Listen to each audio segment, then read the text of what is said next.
Caminar por las calles de La Habana hoy es como recorrer un cementerio de esperanzas donde el único que parece no envejecer es el verdugo que sostiene el látigo. Raúl Castro se erige como esa figura sombría que, a diferencia del hermano histriónico, prefirió siempre el silencio del despacho y el frío de la orden ejecutada sin rastro de duda. Se dice que el carisma lo repartieron en la familia y a él le tocó la disciplina del sepulturero, esa que entierra sueños con una firma en un papel oficial. Mientras el cubano de a pie cuenta los granos de arroz en una mesa coja, el general de ejército cuenta los años de una longevidad que se siente como una burla del destino. Es una salud de hierro forjada a base de los mejores privilegios que el dinero del pueblo puede comprar en clínicas exclusivas. Su rostro, surcado por el tiempo pero libre de las preocupaciones que matan al guajiro, es el mapa de una impunidad que duele en lo más profundo del orgullo nacional. El exilio lo mira desde la otra orilla con una mezcla de asco y de asombro, preguntándose cómo es que el reloj sigue avanzando para todos menos para él. No es solo un hombre, es el símbolo de una casta que decidió que Cuba era su finca particular y los cubanos sus peones prescindibles. La narrativa oficial lo pinta como el estratega, pero la realidad lo define como el carcelero que sabe perfectamente dónde están las llaves de cada celda. Cada vez que aparece en una foto, con su uniforme impecable y esa mirada de quien no le debe nada a nadie, el corazón del cubano se aprieta un poco más. La elegancia de su vejez es el insulto más grande para una nación que se cae a pedazos bajo el peso de su legado de miseria y control. La historia de la cúpula castrista es un relato de traiciones envueltas en banderas rojas y consignas de cartón piedra que ya nadie se cree. Desde los días de la sierra, Raúl entendió que para mantener el poder absoluto no hacía falta el amor de las masas, sino el control total de los fusiles. Fue él quien estructuró ese aparato de inteligencia que mete la nariz en la cocina de cada casa, separando hermanos y sembrando la cizaña del chivatazo. El comunismo en Cuba no fue una elección ideológica, sino una herramienta de sometimiento diseñada por una mente que desprecia la libertad individual. El exilio no es una opción de viaje, es un desgarramiento provocado por la bota militar que él mismo lustró con esmero durante décadas. Hoy vemos a sus nietos e hijos exhibir una opulencia que choca de frente con la libreta de abastecimiento que es, en realidad, un acta de defunción por hambre. Esa cúpula vive en una burbuja de aire acondicionado y langostas frescas, protegida por muros que el cubano humilde solo ve en sus peores pesadillas. Raúl es el arquitecto de ese apartheid moderno donde el extranjero tiene derechos y el nacional es un ciudadano de quinta categoría en su propio suelo. Han convertido la soberanía en un eslogan vacío mientras venden los recursos del país al mejor postor bajo la mesa de Gaesa.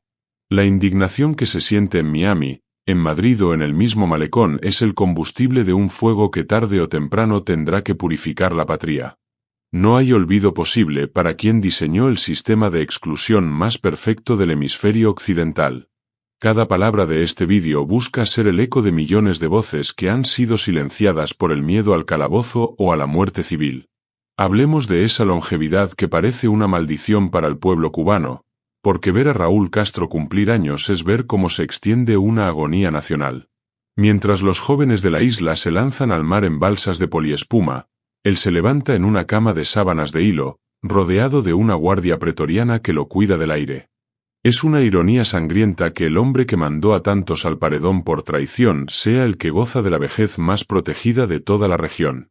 Su salud no es casualidad, es el resultado de un sistema de salud de élite que solo existe para los que mandan, mientras el hospital de la esquina no tiene ni aspirinas. El repudio no es solo político, es un sentimiento visceral de quien ha visto a sus padres morir esperando un medicamento que nunca llegó. La cúpula se ríe en la cara de la diáspora, esa que sostiene la economía con remesas mientras ellos los llaman gusanos en la televisión nacional. Esa desconexión con la realidad del pueblo es lo que ha podrido los cimientos de lo que una vez llamaron revolución. Raúl sigue ahí, como un monumento a la terquedad y al autoritarismo, recordándonos que el poder absoluto corrompe hasta el ADN. Los cubanos fuera de la isla sienten ese nudo en la garganta al ver que el verdugo sigue respirando el aire puro que a sus víctimas les fue arrebatado. Su presencia es un recordatorio constante de que la justicia en este mundo a veces se toma un tiempo que parece eterno. Pero la historia, esa que ellos intentaron escribir a su conveniencia, Ya lo ha juzgado en las calles vacías y en los estómagos vacíos de toda Cuba. No hay desfile militar que pueda tapar el hedor de un sistema que se sostiene únicamente por la inercia del terror. La diáspora cubana es el testimonio vivo del fracaso de Raúl y su círculo de generales que juegan a ser empresarios. Cada cubano que llega a tierras extrañas lleva consigo una maleta llena de traumas y una sed de justicia que no se apaga con el paso de los años. El exilio ha tenido que reconstruir su vida desde cero, trabajando doble turno, mientras la cúpula en La Habana disfruta del sudor de quienes expulsaron. Es un ciclo perverso donde el régimen exporta personas para importar dólares, una trata de blancas ideológica que Raúl perfeccionó con maestría. La narrativa de la resistencia es un insulto para el que tiene que pedir permiso para entrar a su propio país o para el que no puede enterrar a sus muertos. Raúl es el responsable directo de esa fragmentación familiar que ha dejado cicatrices en 3 generaciones de cubanos. No se trata solo de política, se trata de la destrucción sistemática del tejido social de una nación que era joya del Caribe. El comunismo que él representa es la repartición igualitaria de la miseria, excepto para los que firman los decretos. La elegancia con la que se presenta en los eventos oficiales es la máscara de un sistema que tritura la dignidad humana por deporte. El repudio es total, desde el exiliado que prospera en libertad hasta el cubano que susurra su descontento en una esquina de la calle Galiano. Cada día que él pasa con salud es un día más de resistencia para un pueblo que ha aprendido a leer entre líneas y a odiar en silencio. La cúpula sabe que el tiempo se les agota, pero se aferran al poder como náufragos a una tabla podrida. Esta es la verdad que no sale en el Granma, la verdad que se siente en el alma de cada cubano que ama a su tierra pero detesta a sus tiranos. Miremos de cerca el mito del general modernizador, esa mentira que intentaron vender cuando Fidel pasó a segundo plano y Raúl tomó las riendas. Lo único que modernizó fue la forma de reprimir, cambiando la violencia bruta por el acoso selectivo y la asfixia económica. Raúl Castro es el padre de un capitalismo militarizado donde los beneficios van directamente a las cuentas bancarias de su familia en paraísos fiscales. El comunismo para él fue siempre una fachada, un disfraz conveniente para justificar una dictadura dinástica que no tiene nada de proletaria. Los cubanos lo saben, lo sienten en cada multa, en cada prohibición de emprender y en cada acto de repudio organizado por sus esbirros. La cúpula vive en una realidad paralela de yates y vacaciones de lujo, ajenos al dolor del padre que no tiene zapatos para su hijo. El desprecio que siente el pueblo por estos dirigentes es una corriente subterránea que crece con cada apagón y cada falta de agua. El exilio ha sido el motor de la denuncia internacional, exponiendo la cara de este anciano que se niega a soltar el mando por miedo a la justicia. Raúl no es un patriota.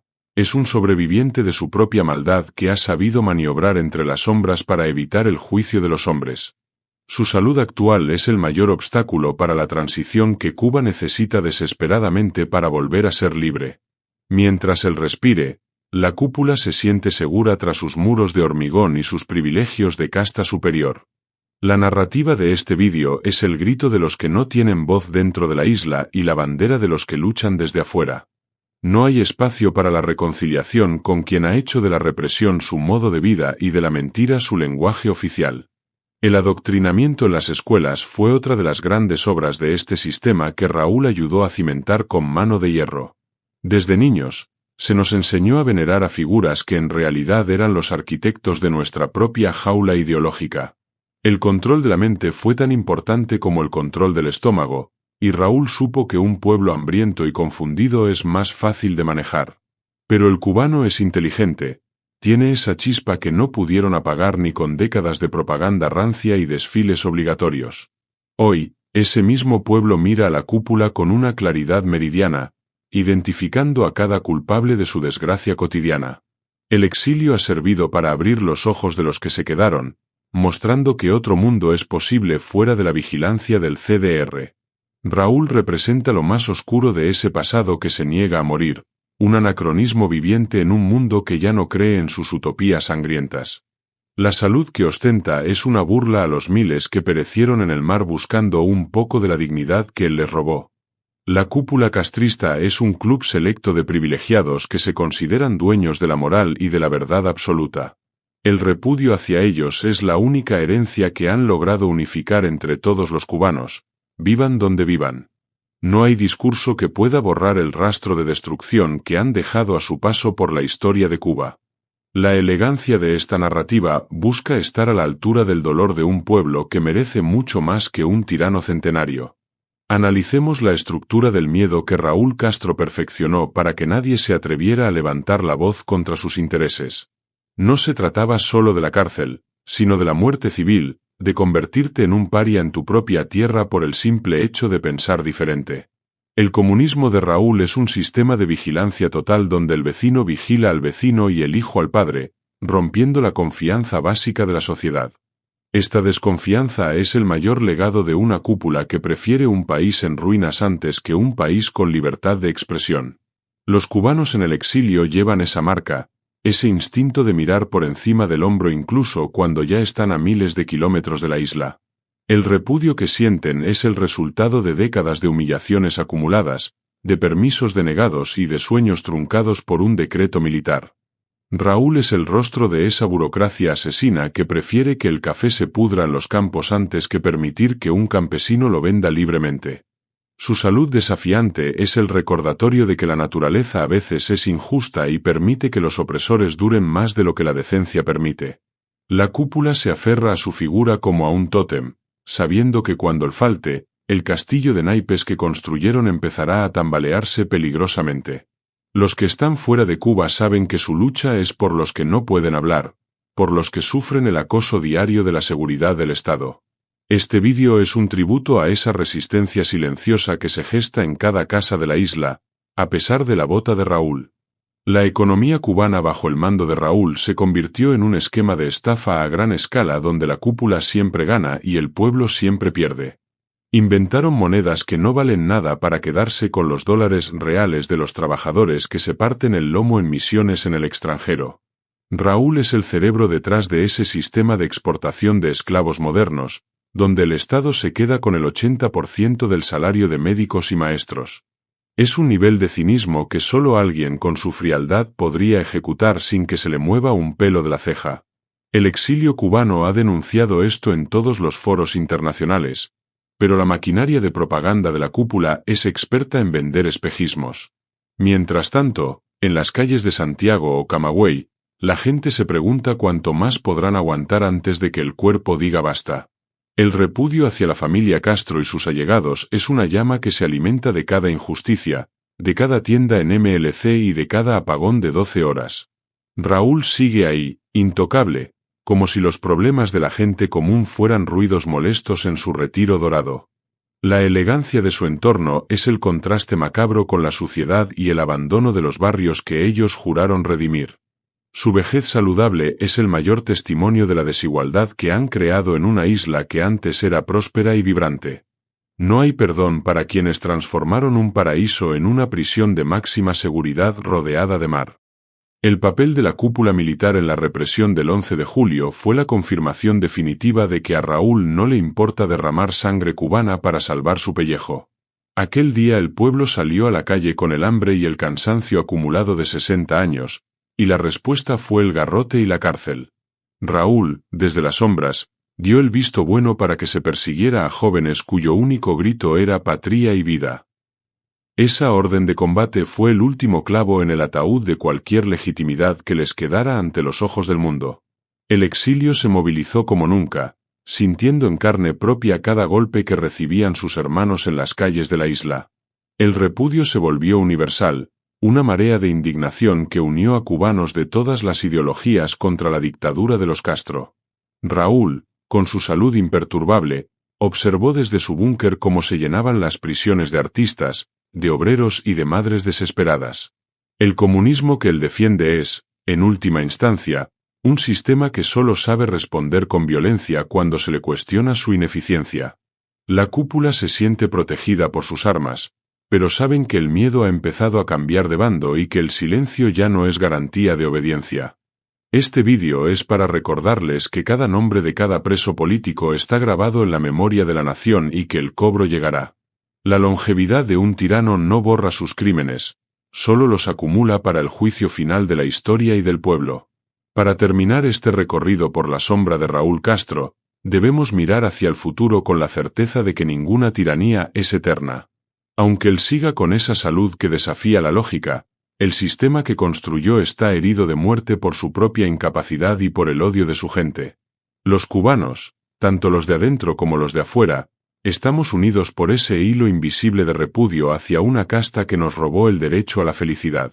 El exilio seguirá siendo el faro que ilumine las verdades que la cúpula intenta ocultar tras sus muros de censura y represión.